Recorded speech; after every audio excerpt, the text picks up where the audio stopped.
Welcome on in, guys. Three bold takes, and we are back with Bowl Mania this year.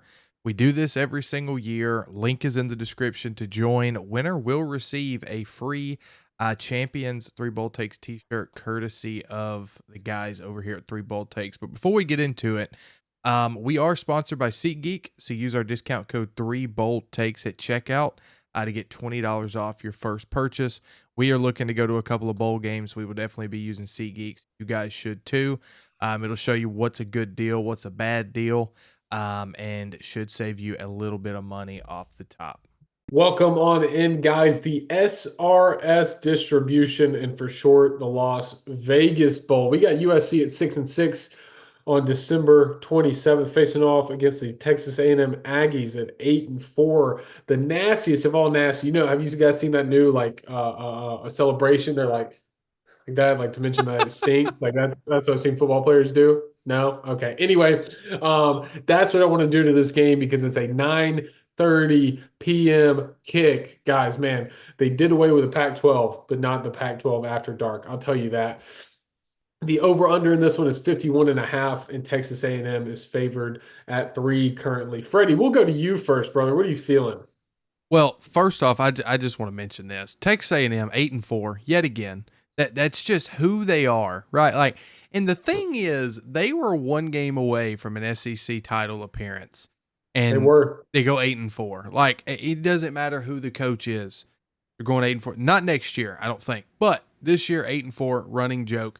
Then you got USC, Lincoln Riley. What an utter disappointment he's been at USC.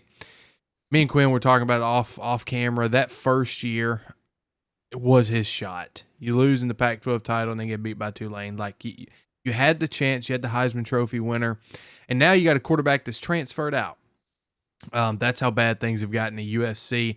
I'm going to ride with A&M here. They're a 3.5-point favorite, but when you look at ESPN, it's a 50-50, but 90% of America has picked A&M to win this game. I'm riding with America. I've got the SEC over USC here in the Big Ten now, which is still weird.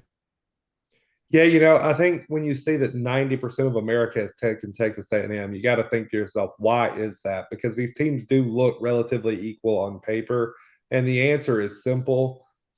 One of those cultures right now looks insanely toxic and on the verge of exploding, and the other one looks like it's going to be a very stable, fertile ground to build a legitimate title contender with in the future with Mike Elko and Texas A&M.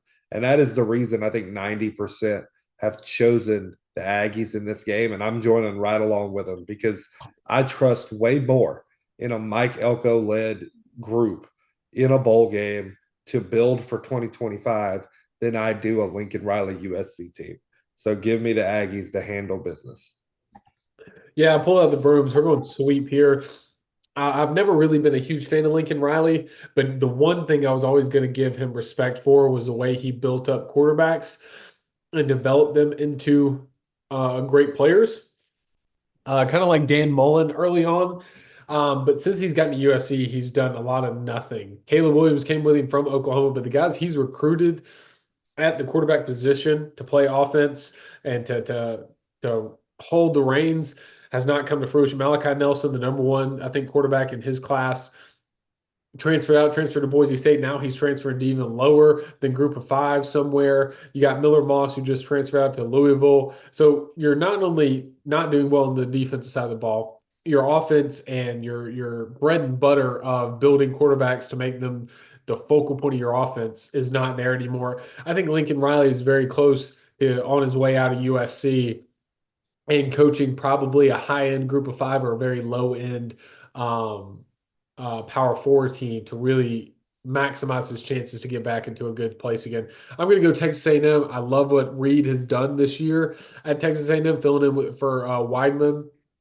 You saw a lot of true freshmen in him. I think that's why they lost some of the games that they lost. However, I think they're going to do an extremely good job in this game. You're going to see some sound SEC football. And guys, before we get off this one, I want to say you're going to watch a lot of fans, and I love this part. I'm an SEC homer through and through.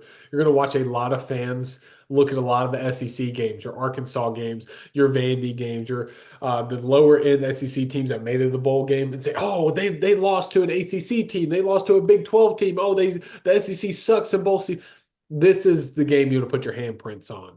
I think Texas A&M is one of the better SEC programs, and if you want to look and compare how good SEC is to other conferences, this is the game to do so. Not so much Arkansas and Texas Tech, because we know Arkansas isn't great. But anyway, for the 9:30 kick in the Las Vegas Bowl, we will end this one for 3 bold takes for Freddie, for Chase, for Quinn. We're excited to watch this one potentially if we're up that late. And if you are, make sure to tune in and let us know what the Aggies do in this one.